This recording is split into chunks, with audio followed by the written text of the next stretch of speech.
Bab 2299, Meledak 8. Kak Valentino, aku punya firasat kalau kakak pasti aman. Kamu benar-benar tidak perlu terlalu khawatir. Kalau sesuatu terjadi pada kakakku, hatiku pasti akan merasa tidak enak. Ketika aku masih SMA, kakak tiba-tiba jatuh sakit dan dikirim ke unit perawatan intensif. Waktu di sekolah, aku sudah merasa gelisah. Setelah pulang ke rumah, aku menemukan bahwa kakak benar-benar berada di rumah sakit. Aku dan kakak memang bukan saudara kandung, tapi hati kami saling terhubung. Kamu harus percaya padaku. Gianni berkata dengan sangat serius, karena takut Valentino tidak mempercayainya. Valentino melambaikan tangannya sambil berkata dengan santai. Ya, aku percaya padamu. Tidak apa-apa. Kalau sampai siang, masih belum ada kabar Angel, aku akan terus mencarinya. Selanjutnya, aku akan pergi ke negara di bagian barat wilayah barat. Sebenarnya, sekarang Valentino sedang menunggu panggilan telepon dari Julio. Jika hal ini memang dilakukan oleh Julio, Valentino benar-benar akan merasa sangat kesal. Namun saat ini, Valentino berharap bahwa Julio lah yang mengirim orang untuk melakukan hal ini. Karena kalau begitu, keselamatan Angel akan terjamin. Gianni dan Caroline saling bertatapan, lalu mengangguk dan tidak berkata apa-apa lagi. Waktu terus berlalu. Dari jam 8 sampai jam 9 hingga jam 10. Setiap menit dan detiknya membuat Valentino merasa bahwa waktu berlalu dengan sangat lambat. Sesampai pada jam 11:50 siang, Valentino masih belum menerima kabar apapun tentang Angel. Pada saat yang sama, dia juga tidak menerima panggilan telepon dari Julio. Mungkin hal ini benar-benar tidak ada hubungannya dengan negara Nagon. Namun, Valentino tidak akan percaya. Karena selain negara Nagon yang akan melakukan ini, tidak ada lagi yang akan melakukannya. Siapa yang akan menangkap Angel dan membiarkan wilayah barat disalahkan, kemudian membuat marah Valentino untuk melenyapkan seluruh wilayah barat? Valentino mengambil ponselnya. Kemudian, dia menunggu sampai jam 12 siang dan menghubungi telepon Julio tepat waktu. Setelah panggilan tersambung, Julio berinisiatif berkata, "Halo, Valentino, apakah kamu sudah punya kabar? Aku sudah mengirim orang untuk mencari tahu, tapi masih belum ada informasi yang berguna." Namun, Valentino sama sekali tidak peduli apa yang dikatakan Julio. Dia langsung bertanya dengan dingin. "Di mana istriku?" "Hah?" Julio tertegun sejenak. Dia sama sekali tidak mengerti maksud Valentino. Julio berhenti sejenak, lalu segera bertanya. "Valentino, apa yang kamu bicarakan? Aku bertanya padamu, di mana istriku, Angel?" Valentino perlahan menggertakkan giginya. Amarah di dalam hatinya mulai melonjak dan perlahan meledak. Sejak semalam, Valentino terus bersabar. Akhirnya pada saat ini, dia tidak bisa tahan lagi. Amarah Valentino meledak selapis demi selapis, seolah ingin membakar seluruh tubuhnya, bahkan membuat Valentino langsung kehilangan akal sehatnya. "Aku tidak tahu. Lagi pula, bukan aku yang menangkap Angel. Bagaimana aku bisa tahu?" Julio mengernyit pelan, nadanya juga sedikit tidak senang. "Pasti kamu yang menangkapnya. Hei, Julio, ku beritahu kamu. Kamu harus memberiku sebuah penjelasan untuk hal ini." Nada bicara Valentino terdengar marah. Namun, kata-kata ini membuat Julio kembali tercengang. Mengapa Valentino tiba-tiba mencari dirinya seperti orang gila? Julio merenung selama 2 detik, lalu segera bertanya. "Valentino, apa kamu sudah gila? Apa yang kamu bicarakan?" Julio tidak boleh membiarkan Valentino salah paham padanya. Kalau tidak, tuduhan ini akan sepenuhnya dibenarkan. Jadi saat ini, Julio tidak sempat berpikir terlalu banyak. Dia harus menanyakan alasannya. "Apa kamu tidak tahu apa yang aku katakan? Semalam aku meneleponmu untuk memberimu kesempatan, tapi kamu tidak tahu menghargainya. Kalau begitu, menurutmu, apa yang ingin aku lakukan? Aku ingin membunuhmu." Valentino tiba-tiba berteriak keras, membuat Julio kembali mengerutkan keningnya dengan erat. Apa kamu benar-benar sudah gila? Membunuhku? Tahukah kamu kalau di seluruh negara Nagon, tidak ada yang berani berbicara seperti ini padaku kecuali orang itu? Nada bicara Julio juga terdengar sangat dingin. Yang lain tidak berani, tapi aku berani. Memangnya kenapa kalau aku mengatakannya? Kalau kamu punya nyali, ayo datang bunuh aku. Aku akan menunggumu di wilayah barat, aku akan menunggumu bersama 600.000 saudaraku. Mata Valentino memerah, tinjunya langsung menghantam ke meja. Julio terdiam sejenak. Julio harus mengakui satu hal. Valentino ini sama sekali tidak bisa dihadapi dengan akal sehat. Jika Julio terus bersikap keras dengan Valentino, pasti tidak akan ada hasil yang baik. Bagaimanapun juga, negara Nagon tidak ingin Valentino yang merupakan pahlawan ini menjadi musuh. Julio menarik napas dalam-dalam, lalu bertanya dengan tulus. Kita harus menenangkan diri kita terlebih dahulu. Sekarang katakan padaku, sebenarnya apa yang telah terjadi? Aku tidak perlu menceritakan apa yang terjadi. Aku hanya akan bertanya padamu, bisakah kamu menyerahkan istriku? Bukankah kamu selalu ingin aku menyerang wilayah barat? Aku sudah berperang dan juga mendapatkan kemenangan. Aku jamin perbatasan negara Nagon tidak akan diganggu lagi. Aku telah melakukan semua hal yang kalian ingin aku lakukan. Sekarang, aku ingin kalian mengirim istriku kembali. Apa boleh? Valentino menggertakkan giginya. Matanya memerah, terlihat sangat menyeramkan. Julio terdiam sejenak, kemudian berkata dengan sangat serius. Valentino, aku tidak tahu kenapa kamu akan berpikir seperti itu. Tapi, hal akan istrimu ditangkap sama sekali tidak ada hubungannya denganku. Tentu saja, itu juga sama sekali tidak ada hubungannya dengan negara Nagon. Jangan omong kosong! Selain kamu, siapa lagi yang akan melakukan hal seperti itu? Selain kamu, siapa lagi yang akan membawa istriku pergi dan membiarkan wilayah barat disalahkan? Bukankah waktu itu kamu ingin aku menyerang wilayah barat? Sekarang kamu menangkap istriku dan membiarkan wilayah barat disalahkan. Bukankah itu demi mencapai tujuanmu sendiri? Kuberitahu kamu, kalau kamu berbicara baik-baik denganku, mana mungkin aku akan menolak. Tapi, kamu malah ingin menggunakan cara ini untuk memaksaku melakukan ini. Kamu salah. Karena aku bisa menaklukkan wilayah barat, aku juga bisa menyerahkan wilayah barat. Aku akan menyerahkannya kepada negara lain. Kamu percaya atau tidak? Pada saat ini, Valentino benar-benar melampiaskan semua amarah di dalam hatinya. Setelah mendengarkan seluruh proses dengan ekspresi bingung, Julio tidak menyangka bahwa kesalahpahaman Valentino terhadapnya ternyata begitu dalam. Setelah hampir setengah menit, Julio berkata dengan lembut, Valentino, tenang dulu. Aku tidak tenang. Valentino langsung menyela perkataan Julio dan berkata dengan nada dingin, hal ini pasti ada hubungannya denganmu.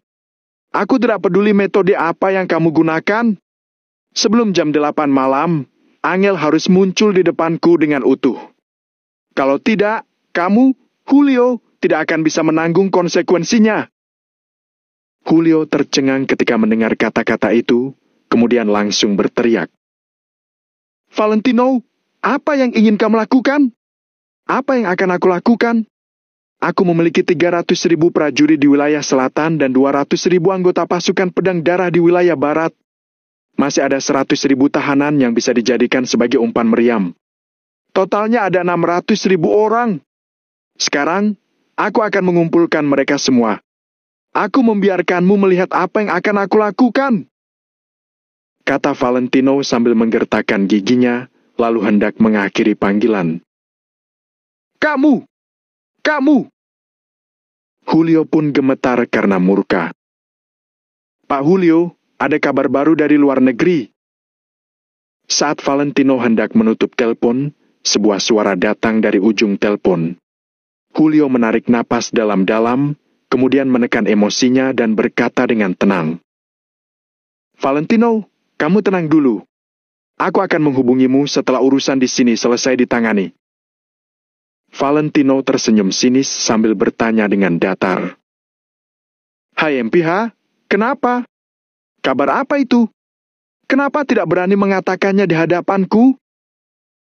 Bab 2300 memberikannya kepada orang lain. 1. Valentino kebetulan ingin mengetahui sebenarnya apa yang dilakukan oleh Julio. Bawahan yang melaporkan kabar di seberang telepon itu juga datang di waktu yang pas.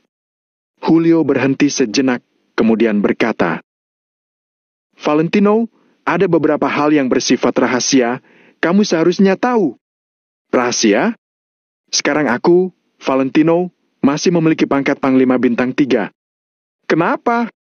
Bahkan aku juga tidak boleh tahu?" Valentino mendengus dingin, nadanya sangat tegas.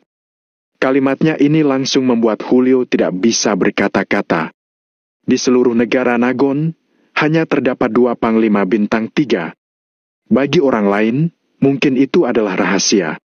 Namun, Valentino yang sebagai Panglima Bintang 3 ini pasti berhak mengetahuinya. Baiklah.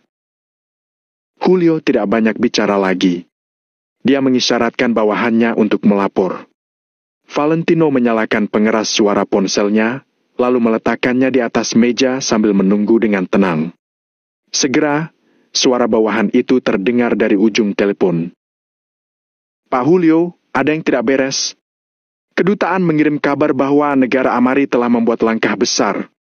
Konon katanya, mereka sepertinya juga telah mengirim pasukan.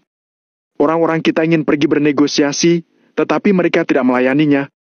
Kata mereka, hal ini tidak ada hubungannya dengan kita."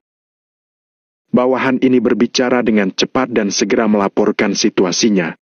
Julio pun tercengang ketika mendengar itu, kemudian segera bertanya, "Mengirim pasukan? Apa yang ingin mereka lakukan?" Bawahan itu berhenti sejenak, lalu menggelengkan kepalanya sambil berkata, "Situasi saat ini masih belum diketahui, orang-orang kita sedang menyelidikinya. Tapi menurut anggota kedutaan, mereka pasti sedang mempersiapkan sesuatu. Tidak tahu apakah hal ini berhubungan dengan wilayah barat." Julio mengulurkan tangan untuk menyentuh dagunya, lalu tidak bisa menahan diri untuk tidak mengernyit dan bertanya, "Maksudmu, mereka ingin ikut campur dalam urusan wilayah barat? Mungkin saja mereka ingin mengirim pasukan untuk berurusan dengan Valentino?" Sementara itu, percakapan antara mereka berdua juga terdengar oleh Valentino melalui ponsel. Valentino juga ikut mengernyit. Apakah negara Amari ingin berurusan dengannya? Jika benar-benar begitu, situasi Valentino saat ini tidak terlalu baik. Tidak peduli seberapa kuat asosiasi Maple Pavilion, juga pasti tidak sekuat tentara negara Amari.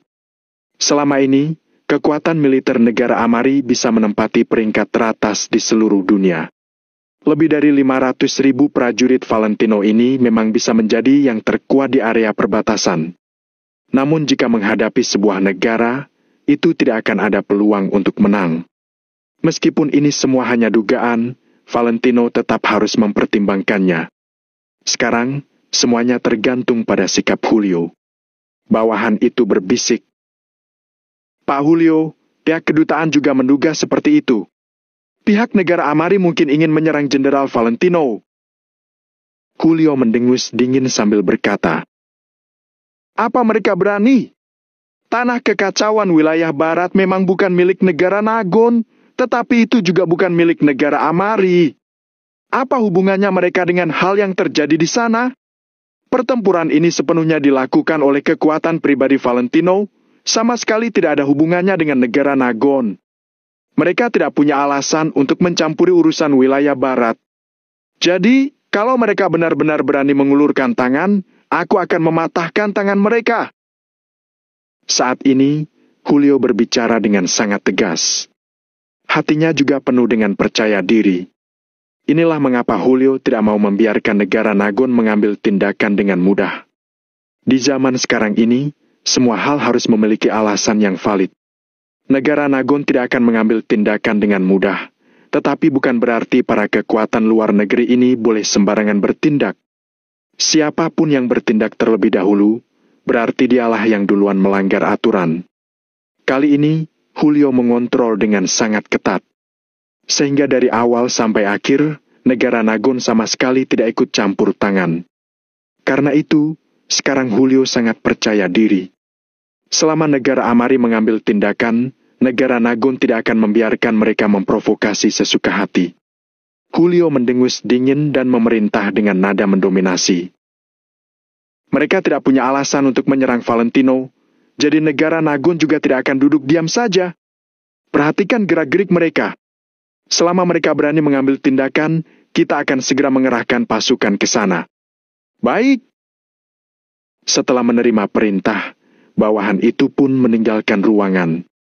Julio perlahan mengangkat telepon dan meletakkannya di telinga. Valentino, jangan khawatir.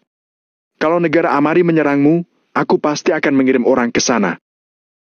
Julio langsung mengutarakan sikapnya kepada Valentino. Kali ini, pihak negara Amarilah yang tidak memiliki alasan yang valid. Jadi, jika mereka berani bertindak, negara Nagon juga memiliki alasan untuk mengambil tindakan. Namun, Valentino malah berkata dengan sedikit menghina. Aku tidak membutuhkannya. Julio tertegun. Setelah merenung sejenak, dia berkata, Valentino, aku tidak sedang bercanda denganmu. Aku tahu kalau kamu tidak percaya dengan apa yang aku katakan sekarang. Kamu bahkan curiga bahwa laporan bawahan tadi juga hanya sebuah sandiwara, kan? Tapi, aku bersumpah dengan kepribadianku. Aku tidak pernah melakukan hal yang bersalah padamu. Kehilangan Angel juga sama sekali tidak ada hubungannya denganku. Mendengar Julio mengatakan ini, rasa kesal di hati Valentino tetap tidak berkurang. Valentino tersenyum dingin sambil berkata, Hei, sumpahmu sama sekali tidak berguna. Dan juga, aku sama sekali tidak takut negara Amari akan datang menyerangku. Karena, paling tidak aku akan meninggalkan wilayah barat, lalu membawa para prajuritku kembali ke wilayah selatan. Seperti yang aku katakan barusan, selama aku bisa menaklukkan wilayah barat ini, aku juga bisa memberikannya kepada orang lain kapan saja. Singkatnya, aku, Valentino, tidak akan menghiraukanmu lagi. Setelah selesai berbicara, Valentino hendak mengakhiri panggilan. Julio menggebrak meja dengan kuat, lalu berdiri sambil berteriak. Valentino, apakah kamu benar-benar sudah gila? Benar, aku sudah gila. Kalau aku tidak melihat Angel sebelum jam 8 malam. Ketika mengatakan ini, Valentino perlahan berhenti. Valentino, aku yakin kamu memiliki keberanian untuk melawan negara Nagon. Tapi, aku lebih percaya bahwa kamu tidak akan pernah melakukannya. Julio berbicara perlahan, nadanya sangat pasti. Kali ini, Valentino terdiam selama hampir setengah menit. Memang, harus diakui, aku tidak mungkin akan menyerang negara Nagon. Tidak peduli apapun yang terjadi, tanah ini telah membesarkanku selama lebih dari 20 tahun. Aku juga tidak akan menyerang prajurit negara Nagon. Tetapi, Julio, kamu jangan berpikir bahwa dengan begitu, aku tidak memiliki cara lain lagi. Masih kalimat yang sama, kalau aku tidak melihat Angel sebelum jam 8 malam, aku akan menarik pasukanku dari wilayah barat. Siapa yang ingin mengambil tempat ini, ambil saja. Selain itu, aku juga akan menarik pasukanku dari wilayah selatan dan wilayah timur. Aku akan membawa orang-orangku menetap di segitiga emas. Kalau kamu tidak percaya, coba saja. Valentino langsung menyelesaikan kalimatnya, lalu segera mengakhiri panggilannya. Valentino sudah menunjukkan sikapnya. Selanjutnya, tinggal lihat apa yang akan dilakukan Julio. Valentino menghela napas panjang, lalu mengisap sebatang rokok dengan kesal. Sementara Julio yang di seberang telepon terus berteriak pada ponsel yang mengeluarkan nada sibuk itu. Namun, tidak peduli apa yang Julio teriakan, Valentino pasti tidak bisa mendengarnya. Bajingan! Kenapa kamu bisa bertindak begitu impulsif, ah? Julio yang selalu berkarakter tenang, sekarang sama sekali tidak tenang lagi. Dia pun mengulurkan tangannya dan menghancurkan ponselnya hingga berkeping-keping. Bab 2301, Mundur, 2. Napas Julio tersentak beberapa kali. Kemudian, dia perlahan duduk di kursi dan memaksakan diri untuk tenang. Walaupun marah, Julio tetap harus melakukan hal yang harus dilakukan dan memikirkan hal yang harus dia pikirkan. Kata-kata terakhir Valentino jelas bukan lelucon. Julio jarang bertemu dengan Valentino. Namun, dilihat dari masa lalu Valentino pasti bisa melakukan apa yang dia katakan. Saat ini, wilayah timur, wilayah selatan, 3 perbatasan utama wilayah barat, semuanya dikendalikan oleh Valentino. Sementara negara Nagon tidak memiliki kualifikasi atau hak untuk campur tangan. Karena tanah-tanah kekacauan di perbatasan ini tidak termasuk wilayah negara manapun. Siapa yang berani ikut campur tangan, dia pasti akan diserang oleh beberapa negara secara bersamaan. Oleh karena itu, ketiga perbatasan utama ini benar-benar menunduk pada Valentino. Jika Valentino menarik prajuritnya dari perbatasan dan mundur ke segitiga emas, situasinya akan menjadi seperti apa?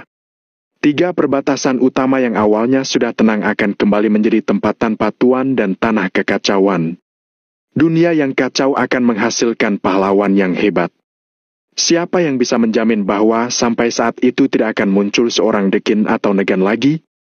Siapa yang bisa menjamin bahwa orang-orang ini tidak akan mengusik perbatasan negara Nagon lagi? Makin dipikir, Julio makin merasa khawatir. Dahinya pun mulai berkeringat. Dengan status Valentino yang sekarang serta kekuatan yang dimilikinya, bahkan Julio pun tidak berani meremehkannya. Jadi, Julio harus memedulikan ucapan Valentino.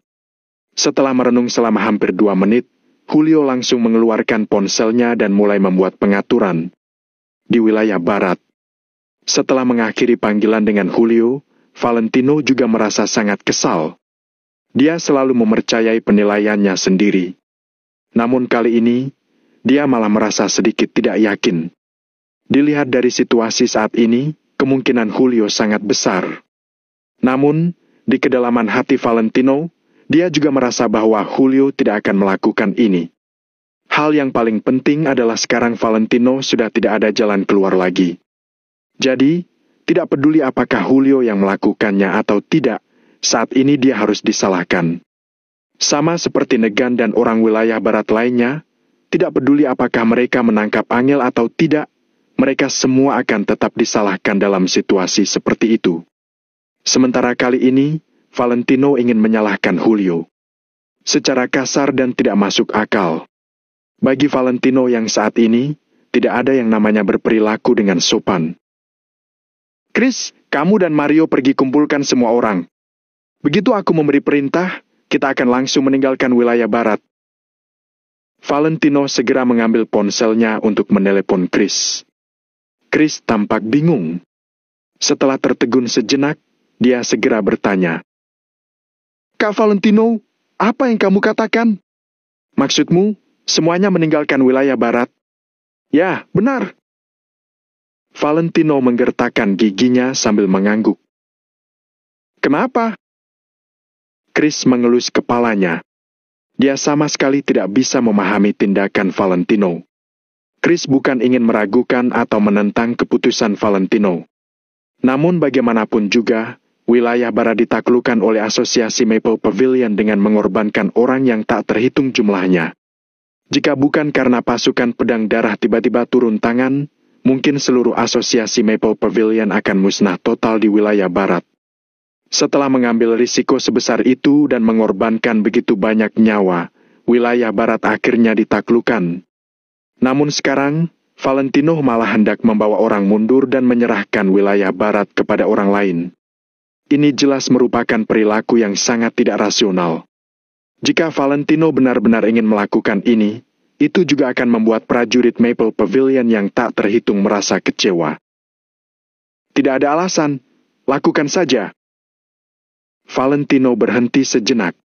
Awalnya dia ingin menjelaskan, tapi sekarang dia tidak memiliki suasana hati untuk menjelaskan lebih lanjut. Chris menghela napas pelan, lalu menasihati. Kak Valentino, kalau kita melakukan itu, darah saudara-saudara kita akan terbuang sia-sia. Valentino terdiam, lalu memegang ponselnya sambil merenung. Sini. Mario merebut ponsel dari tangan Chris, lalu bertanya pada ujung telepon. Kak Valentino, apakah negosiasinya gagal? Ya.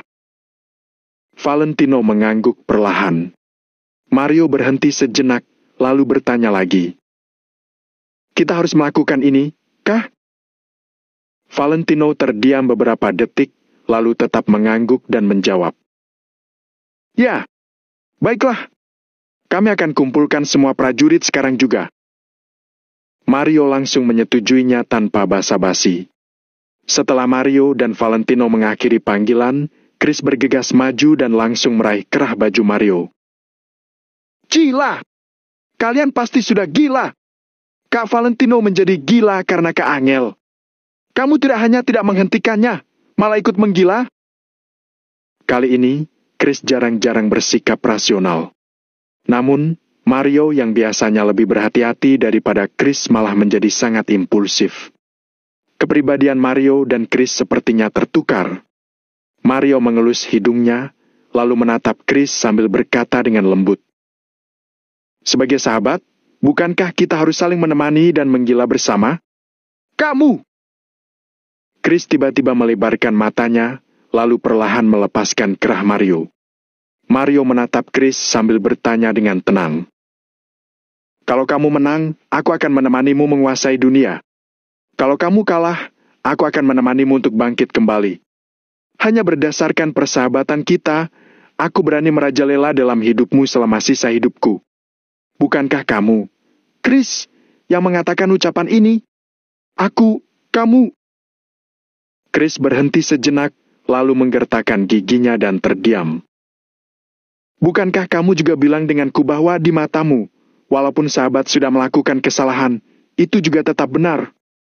Bahkan kalau kamu mengkhianati seluruh dunia juga mengkhianatimu. Itu tetap tidak masalah. Aku akan tetap berdiri di sisimu. Sekalipun dia salah mengambil keputusan, kita juga harus mendukungnya, kan? Tidak peduli seberapa serius konsekuensinya. Memangnya kenapa? Paling hanya akan mati.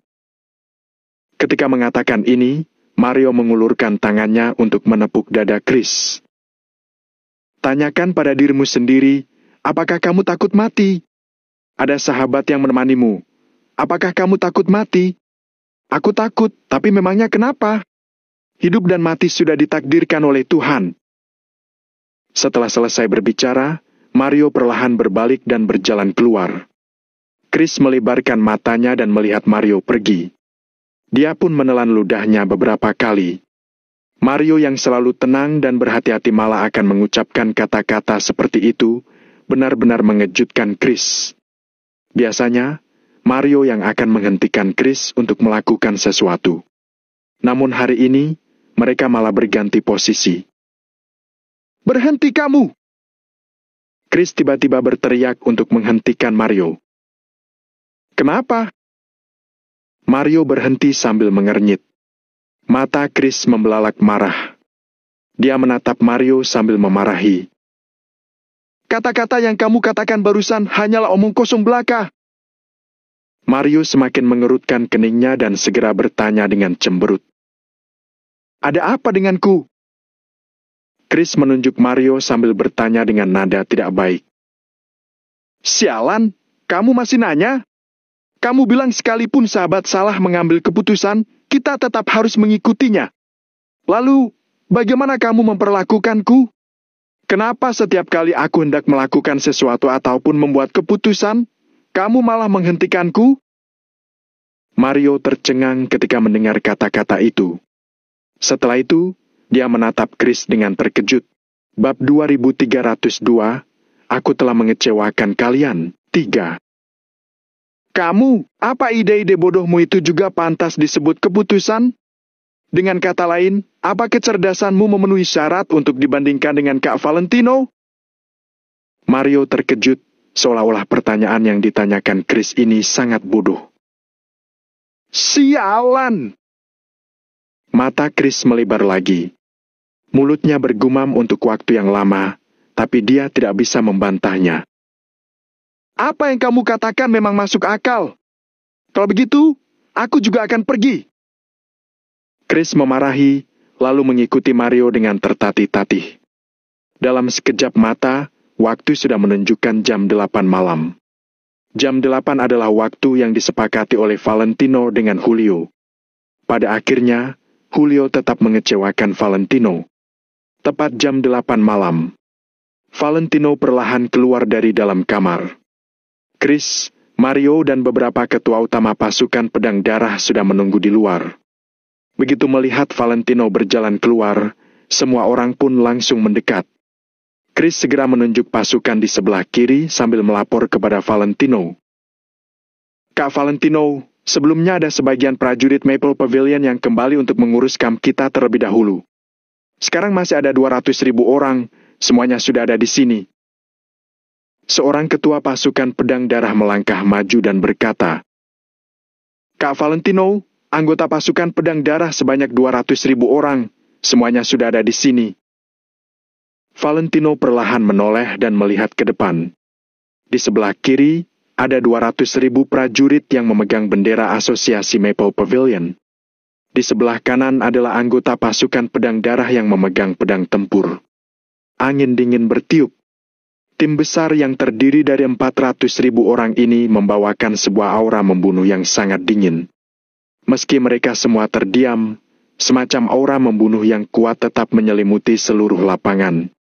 Orang-orang ini semuanya adalah prajurit berdarah besi yang benar-benar pernah berada di medan perang dan membunuh orang.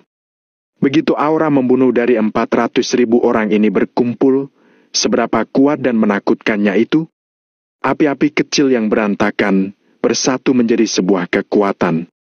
Perubahan kuantitatif membentuk menjadi perubahan kualitatif.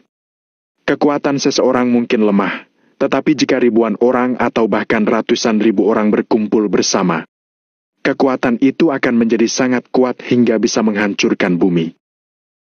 Pasukan pedang darah juga akan ikut pergi. Valentino perlahan menoleh dan melirik pria paruh baya itu. Kak Valentino, pasukan pedang darah akan mengikuti pemilik pedang Raja Darah. Pria paruh baya itu mengangguk kuat, nadanya juga sangat tegas.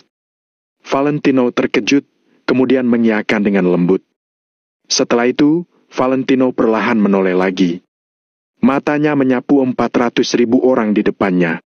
Ada banyak prajurit yang saling memapah satu sama lain. Perban di tubuh mereka masih sedang mengeluarkan darah. Bahkan ada orang yang berbaring di atas tandu dan diangkat oleh rekan-rekannya. Begitu peperangan terjadi, korban jiwa tidak akan bisa dihindari. Setelah Valentino memberi perintah, mereka bahkan tidak punya waktu untuk memulihkan diri. Namun, mereka tetap tidak mengeluh sama sekali. Mereka mengikuti Valentino untuk berperang kemana-mana. Mereka mengikuti Valentino melakukan perjalanan panjang tanpa takut susah. Bagaimana mungkin Valentino tidak merasa tersentuh oleh bawahan seperti ini? Valentino menyeka sudut matanya, lalu melihat ke depan sambil bergumam sendiri. Dalam kehidupan ini, aku tidak mengecewakan ketentaraan dan Pak Reza, juga tidak mengecewakan negara Nagon. Tapi aku malah mengecewakan orang-orang di sekitarku. Aku tidak menjaga Angel dengan baik, juga merasa bersalah pada kalian. Chris dan lainnya saling memandang satu sama lain. Mereka ingin mengatakan sesuatu, tetapi pada akhirnya mereka pun tidak banyak bicara dan hanya menghela napas pelan saja.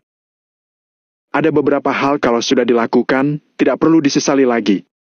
Semua sahabatmu tidak menyalahkanmu, untuk apa kamu menyalahkan dirimu sendiri? Tiba-tiba, sebuah suara datang dari samping. Valentino berbalik dan tidak bisa menahan diri untuk tidak tertegun. Tidak hanya Valentino yang tertegun saja, Chris dan lainnya, termasuk 400.000 prajurit semuanya tanpa sadar membelalakan mata mereka.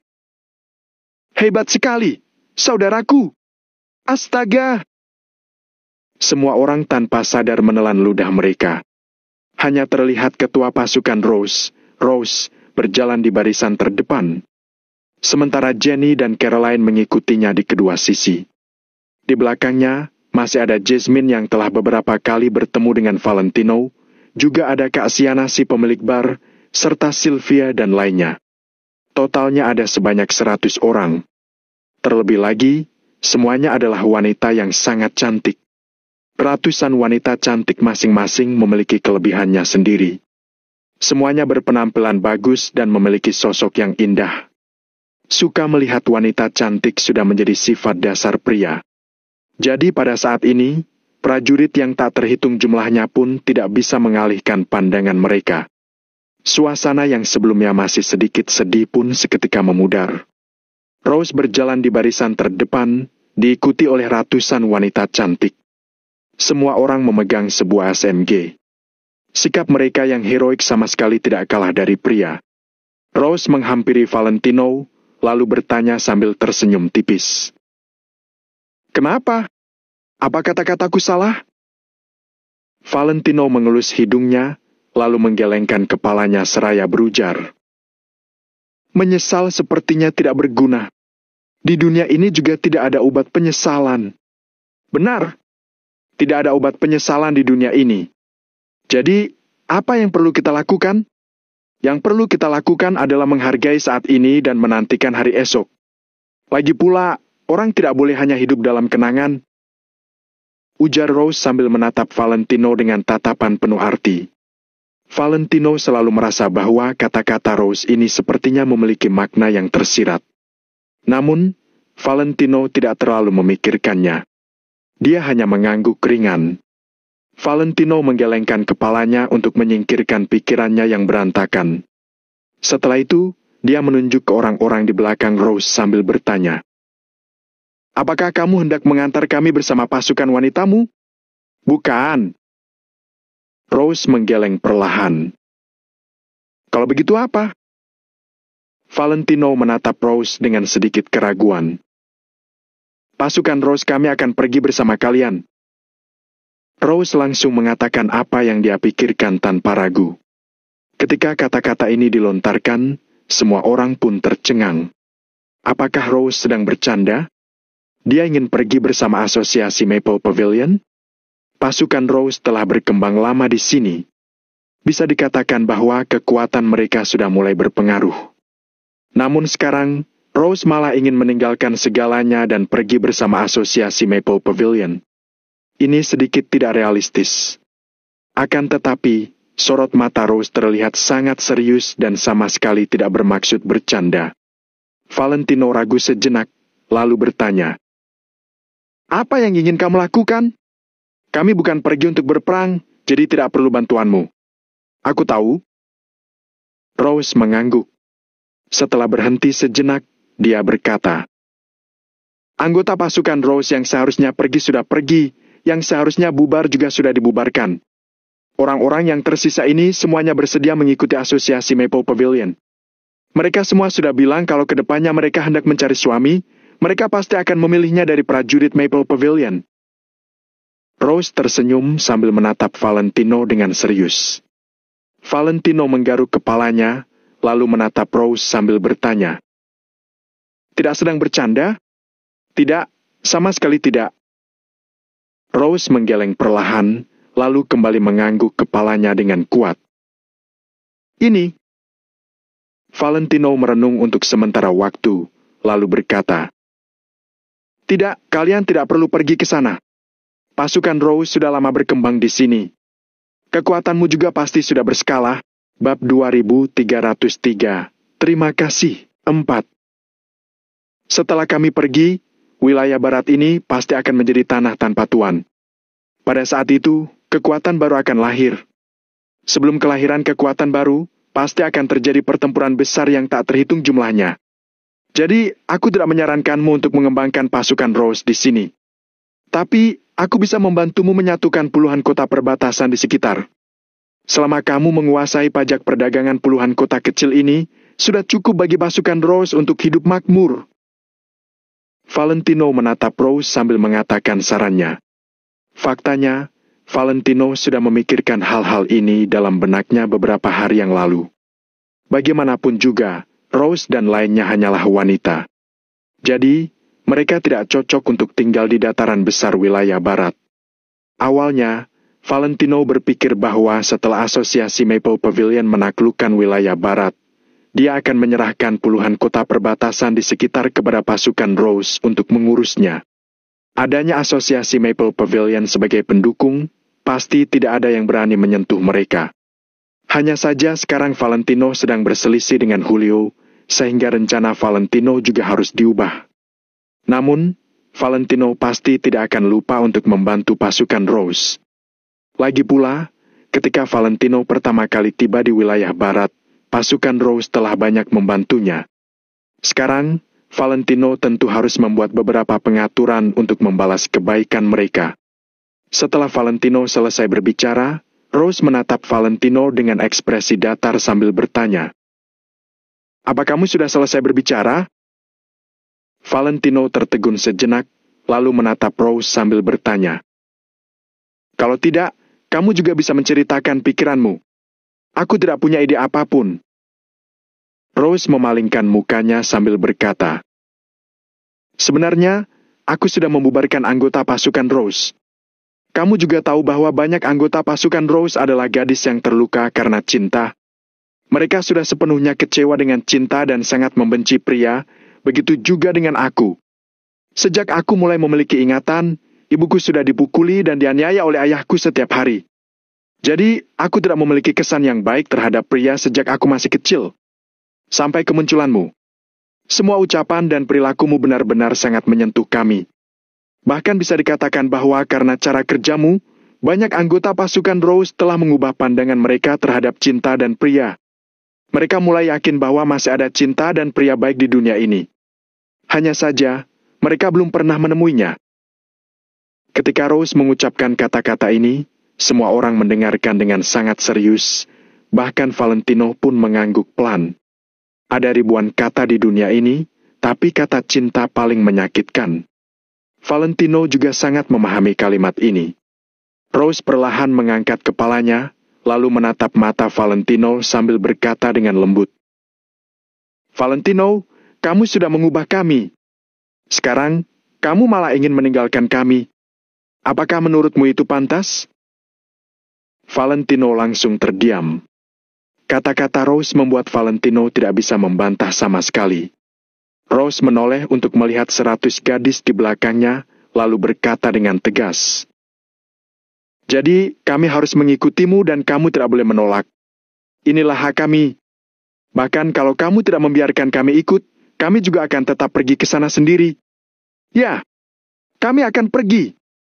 Lagi pula, tidak ada gunanya kami tinggal di wilayah barat. Jadi, kami akan pergi dengan kalian." Ujar ratusan gadis itu. Gianni juga melirik Valentino sambil berkata, "Kak Valentino, setiap orang memiliki ambisinya sendiri. Ambisi kami adalah mengikutimu. Sebenarnya, kami ingin mendoakanmu agar kamu bisa menemukan kakak secepatnya.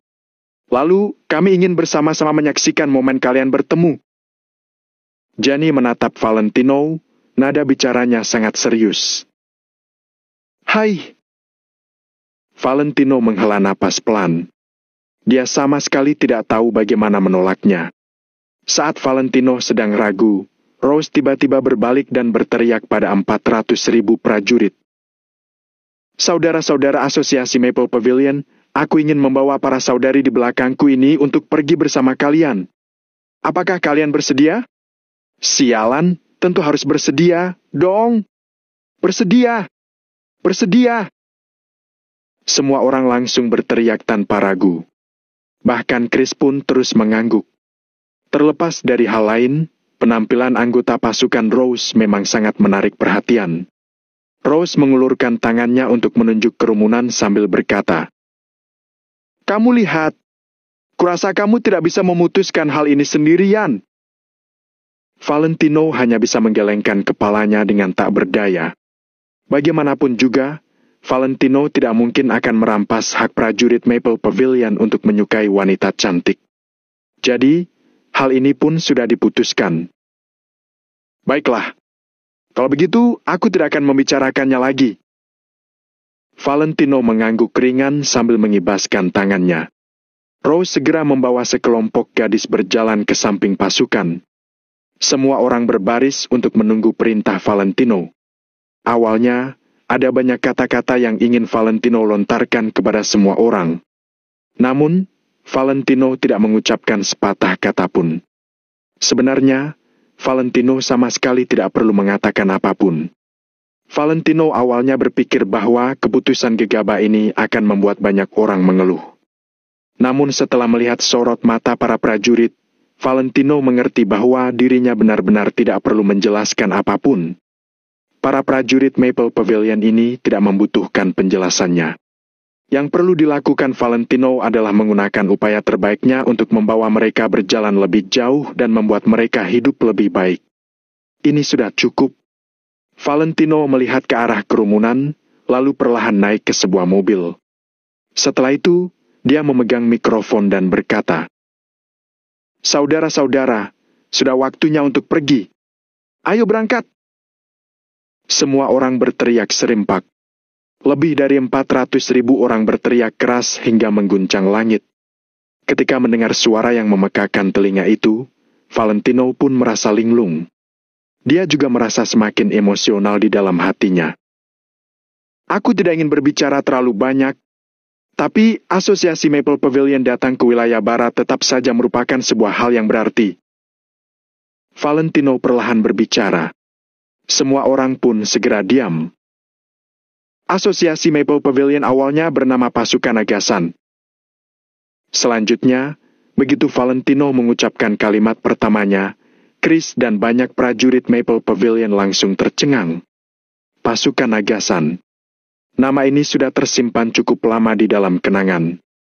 Namun, para prajurit lama yang selalu mengikuti Chris tidak akan melupakannya. Saat ini ketika Valentino menyebutkannya, sorot mata Chris dan lainnya tampak sangat bersemangat.